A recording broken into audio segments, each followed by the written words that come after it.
In the spring of 1995, Toei Productions hosted their last superhero fair. These were annual events the company used to premiere theatrical works based on their tokusatsu hero TV series and characters. And for this final gathering, they produced 3 movies that would play under the promotional slogan, "Protect Your Dreams and the Future, 3 Invincible Heroes." The main feature, Mechanical Violator Hakaider, was based on the similarly named antagonist of the Kikaider TV series. For an in-depth look at this movie, stop by the Monstrosities YouTube channel using the link in the description below. The second highlight of the event was Shoriki Sentai All Ranger the movie.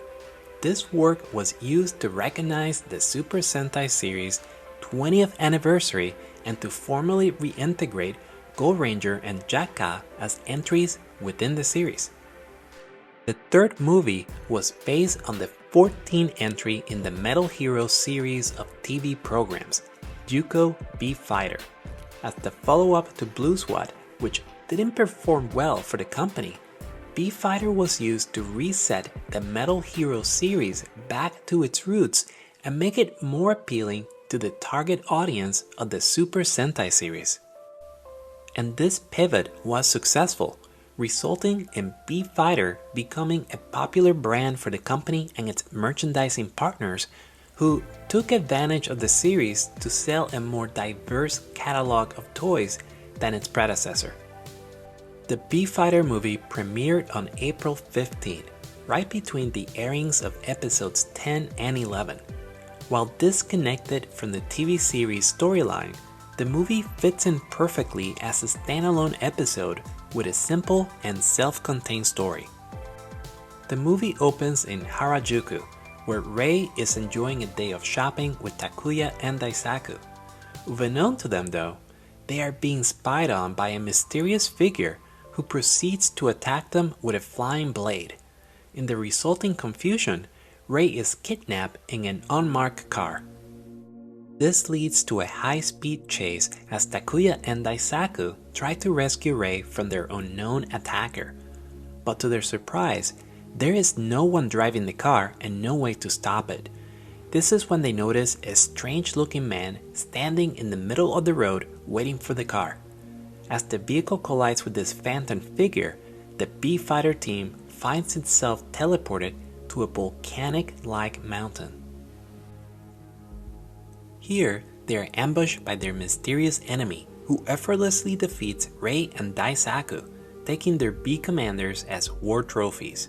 When confronted by Takuya, he introduces himself as Drago and proclaims that he will be the one to defeat the B-Fighter. This leads to an intense fight between Drago and Bluebeard, who finds himself at a disadvantage against an opponent who can easily read all of his moves.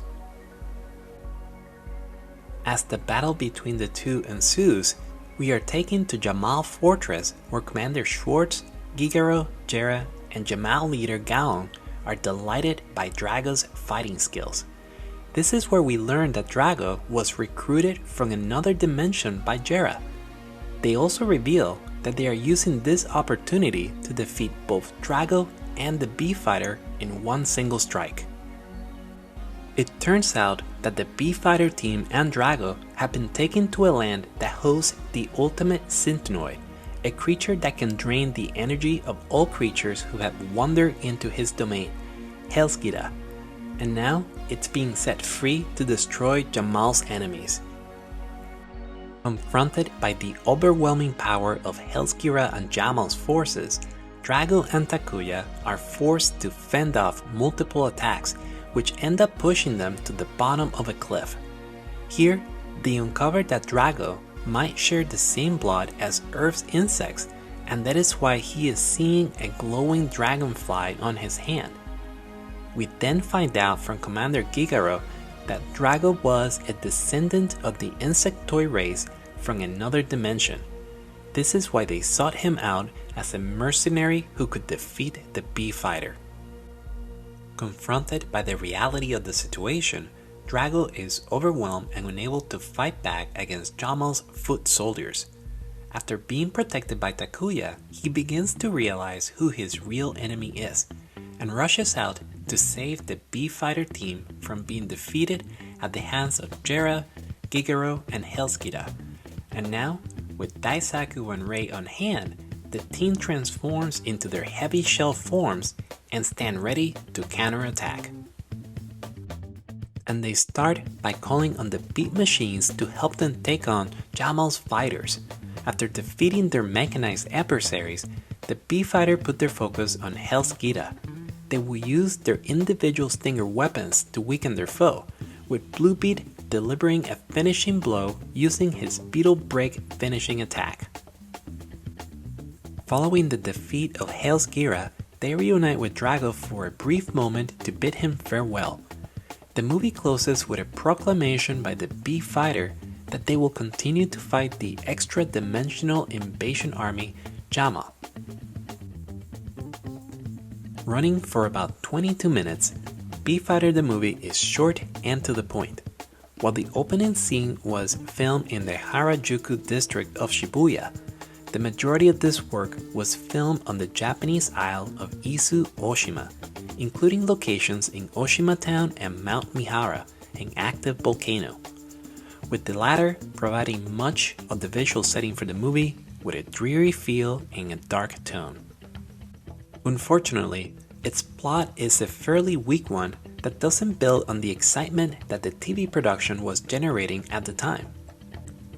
Its premise centers on Drago, a new character who is not well developed and is poorly woven into the storyline.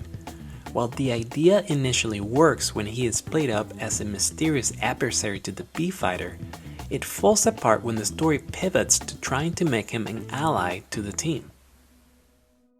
Unfortunately, like the story, the action scenes and stunts are also a disappointment.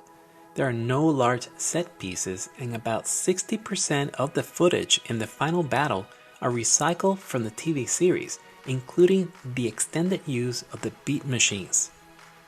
This all adds up to what I would describe as a mediocre cinematic outing for the Metal Hero series, and it's unfortunate given that the B-Fighter characters and premise lend themselves to several interesting possibilities. But this is by no means an unwatchable movie.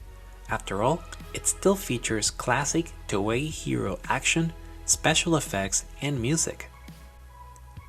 If you're a fan of B-Fighter or the Metal Hero series, this may still be worth tracking down. But if you have limited free time to explore the world of tokusatsu media, this is one of the rare entries I would advise you to skip in favor of something else.